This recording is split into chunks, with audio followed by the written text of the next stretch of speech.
जय श्री राम। आइए आगे सुनते हैं श्रीमद् भागवत महापुराण में। तेजस अहंकार से ज्ञानेंद्रियां और कर्मेंद्रियां हुई और तामस अहंकार से सूक्ष्म भूतों का कारण शब्द तन्मात्र हुआ और उससे दृष्टांत रूप से आत्मा का बोध कराने वाला आकाश उत्पन्न हुआ।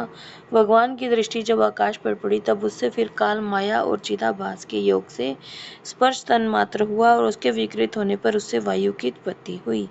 अत्यंत बलवान वायु ने आकाश के सहित विकृत होकर रूप तंत्र मात्र की रचना की और उसमें संसार का प्रकाशक तेज उत्पन्न हुआ। फिर परमात्मा की दृष्टि पड़ने पर वायु युक्त तेज ने काल माया और चिदंश के योग से विकृत होकर रसतन मात्र के कार्य जल को उत्पन्न किया। तदंतर तेज से युक्त जल ने ब्रह्मा का दृष्टिपात होने पर काल माया और चिदंश के योग से गंध गुणमयी पृथ्वी को उत्पन्न किया। विदुर जी ने आकाश आदि भूतों में से जो भूत पीछे पीछे उत्पन्न हुए हैं उनमें कमर्ष्य अपने पूर्व भूतों के गुण भी अनुगत समझने चाहिए।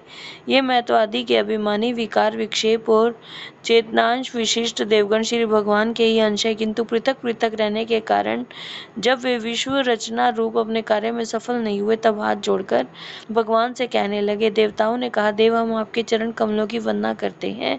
यह अपनी शरण में आए हुए जीवों का ताप दूर करने के लिए छत्र के समान है तथा इनका आश्रय लेने से यतिजन अतंत संसार दुख को सुगमता से ही दूर फेंक देते हैं। जगत कर्ता जगदीश्वर इस संसार के तापत्रय से व्याकुल रहने के कारण जीवों को जरा भी शांति नहीं मिलती, इसलिए भगवान हम आपके चरणों की ज्ञानमयी छाया का आश्रय लेते हैं। मुनिजन एकांत स्थान में रहकर आपके मुख कमल का आश्रय लेने वाले वेद मंत्र रूप पक्षियों के द्वारा जिनका अनुसंधान करते हैं और जो संपूर्ण पापनाशनी नदियों में श्रेष्ठ गंगा जी के उद्गम स्थान है, आपके उन परम पावन पद पद्मों का हम आश्रय लेते हैं। हम आपके चरण कमलों की उस चौकी का आश्रय ग्रहण करते हैं जिसे भक्तजन श्रद्धा और श्रवण कीर्तन आदि भक्ति से परिमार्जित अंतःकरण में धारण करके वैराग्य पुष्ट ज्ञान के द्वारा परम धीर हो जाते हैं।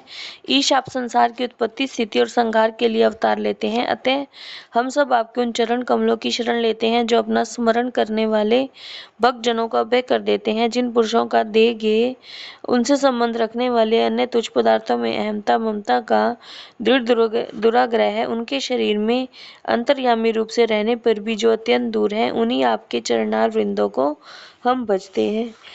परम यशस्वी परमेश्वर इंद्रियों के विषय विमुख रहने के कारण जिनका मन सर्वदा ही भटकता रहता है, वे पामर लोग आपके विलास पूर्ण पाद विनाश की शोभा के विशेषज्ञ भक्तजनों का दर्शन नहीं कर पाते।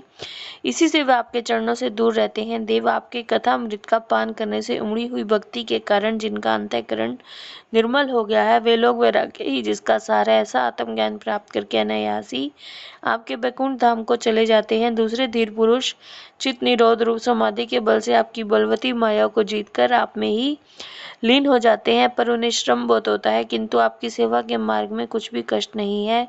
आदि देव आपने सृष्टि रचना की इच्छा से हमें त्रिगुण में रचा है, इसलिए विभिन्न स्वभाव वाले होने के कारण हम आपस में मिल नहीं पाते और इसी से आपकी क्रीड़ा के साधन रूप ब्रह्मांड की रचना करके उसे आपको समर्पण करने में असमर्थ हो रहे हैं। अतः जन्म रहित भगवान जिसे हम ब्रह्मांड रचकर आपको सब प्रकार के भोग समय पर समर्पण कर सकें और जहाँ स्थित होकर हम भी अपनी योग्यता के अनुसार अन्न ग्रहण कर सकें तथा ये सब जीव भी सब प्रकार की विघ्न बाधाओं से दूर रहकर हम और आप दोनों को भोग समर्पण करते हुए अपना अपना अन्न भक्षण कर सकें, ऐसा कोई उपाय कीजिए।